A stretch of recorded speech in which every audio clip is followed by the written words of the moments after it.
गांव की चाउमीन। गांव में चाउमीन का चलन अभी अच्छे से नहीं आया था, लेकिन सुरेश शहर से चाउमीन बनाना सीख कर गांव में ठेला लगाता है। अरे ये केचुआ है क्या भैया? कैसे खाया जाता है? अरे नहीं नहीं, ये चाउमीन है। चाउमीन शहर में खाया जाता है। कितने की दे रहे हो सुरेश? 10 रुपए की प्लेट भरकर। तभी वहां शहर से पढ़ा एक लड़का आता है। जरा एक प्लेट चाउमीन तो देना। सुरेश उसे चाउमीन देता है। उसे चाउमीन खाता देख गांव वाले भी उससे चाउमीन ले लेते हैं और खाने लगते हैं। अरे वाह सुरेश भैया, कमाल की बनाए हो। 2 प्लेट मेरे बच्चों के लिए भी पैक कर दो। बस फिर क्या था, सुरेश का ठेला लगता है और चाउमीन खरीदने वालों की लाइन लग जाती है। तभी वहां से गांव का साहूकार होकर गुजरता है। और ये क्या भीड़ लगी है? लगता है झगड़ा हो गया है गांव में। चलूं मैं अभी तो मजे ले लूं। अरे कहाँ है, इतनी भीड़ लगी है यहाँ? लड़ाई हो गई है क्या? अरे साहूकार साहब, ना ना ना, कोई लड़ाई ना हुई है। ये तो सुरेश की दुकान है चाउमीन की। हम लोग चाउमीन खाने आए हैं, आप भी खाइए ना। साहूकार चाउमीन खाता है और सुरेश की तरफ देखता है, जो सारे दिन के पैसे गिन रहा होता है। अरे सुरेश, क्या लागत है इस काम की? अरे साहूकार जी, आप अब आए हैं तो ये पूरे 10,000 रुपए ले जाइए, जो पिछले साल शहर जाने से पहले आपसे लिए थे ना। लागत तो क्या कहे, जो आपने दिया था उसी में सीखा भी है और दुकान भी खोल ली। अरे पैसे इतने जल्दी क्या जरूरत थी? कैसे जरूरत नहीं थी साहूकार जी, इतना मोटा ब्याज कहाँ से भरते। साहूकार को अब सुरेश की दुकान को हड़पने की लालच आ जाती है। नाना करते ये सारे दिन में 500 रुपए कमा ही लेता है।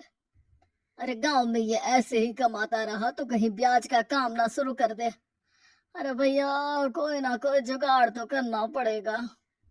अब साहूकार घर आ जाता है और अपनी बीवी को सारी बात बताता है। हाँ जी, ये तो मैंने भी सुना है कि सुरेश के हाथ की चाउमीन नहीं खाई तो कुछ नहीं खाया।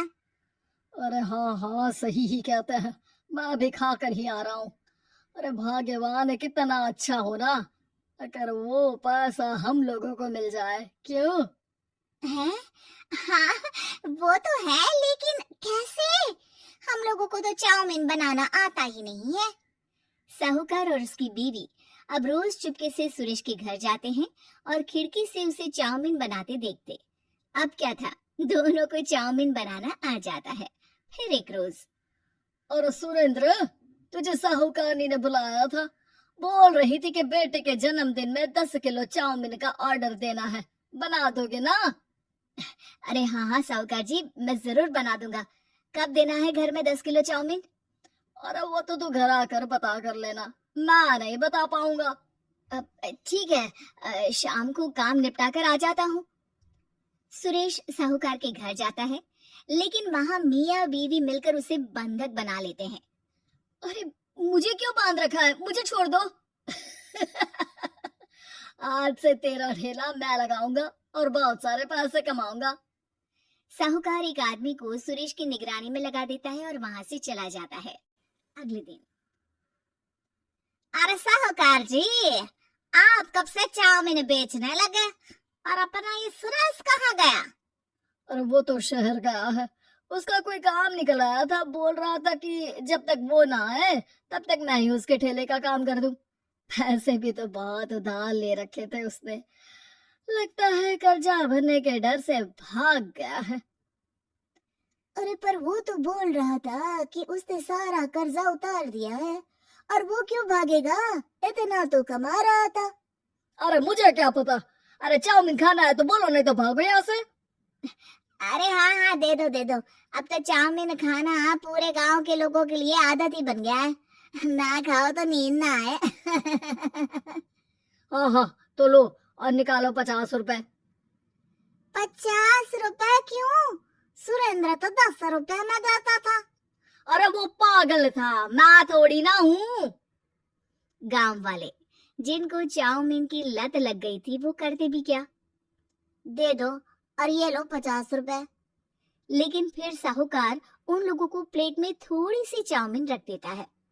अरे ये क्या, पैसे 5 गुना ज्यादा और चाउमीन बस इतनी सी। अरे साहूकार साहब, भगवान से तो डरो। बस फिर क्या था, साहूकार की मन मर्जी चलने लग जाती है और गांव वाले करते भी क्या। एक रोज मुझे तो लगता है कि सुरेश को साहूकार ने मार डाला होगा, क्योंकि उसका काम इतना अच्छा चल रहा था, फिर वो क्यों जाता, और वो भी साहूकार के हवाले दुकान करके। ना बाबू ना। अगले रोज भाग्यवान, देखो तो जरा, इस सुरेश भी ना कितना पागल था। जिस काम से वो ज्यादा पैसे बना सकता था, उससे इतने कम पैसे छाप रहा था। 50 रुपए प्लेट में भी गाँव वाले खूब खा रहे हैं चाउमीन। हाँ जी, और जितने में वो लोगों को 10 प्लेट खिलाता था भर भर कर हम लोग उतने में 20 प्लेट बना रहे हैं, क्यों जी? वही सुरेश रोज भगवान से मांगता कि बस एक बार वो किसी तरह वहां से निकलने में कामयाब हो जाए, लेकिन उसकी हर कोशिश नाकामयाब होती।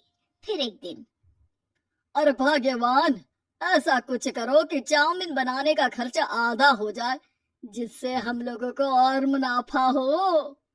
ना जी, मुझे तो कोई तरकीब ना सूझ रही। अरे सुनो, एक काम करते हैं, चाउमीन बनाने में जो सब्जी लगती है वो मंडी में लेने तुम देर रात चली जाना। तब तक वो सारी सड़ी गली सब्जी जो दुकानदार वहीं फेंक जाते हैं, वो उठा कर ले आना फ्री में। अरे वाह जी वाह, आप तो बहुत समझदार हैं जी। बीवी वैसा ही करती है, लेकिन अब लोग चाउमीन खाते तो मुंह बनाकर।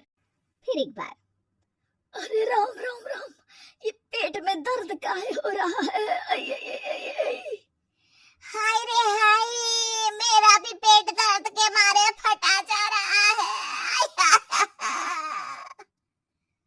सभी को शक हो जाता है कि उन लोगों को चाउमीन खाने से ही ये बीमारी हो गई है। वहीं दूसरी तरफ जो आदमी सुरेश की निगरानी कर रहा था, वो सो रहा होता है और मौका देखकर सुरेश वहां से भाग जाता है। सुरेश गांव वालों के पास जाकर उन्हें सब कुछ बता देता है। बस अब क्या था, साहूकार के घर पुलिस पहुंच जाती है। चलो, तुमने गांव के लोगों को खराब सब्जी वाली चाउमीन खिलाकर बीमार किया और सुरेश को बंधक बनाया। तुम्हें इसीलिए हम गिरफ्तार कर रहे हैं। साहूकार को पुलिस ले जाती है और फिर अगले दिन से सुरेश का ठेला गांव के बाजार में लग जाता है, जहां अब पहले से ज्यादा भीड़ होती है।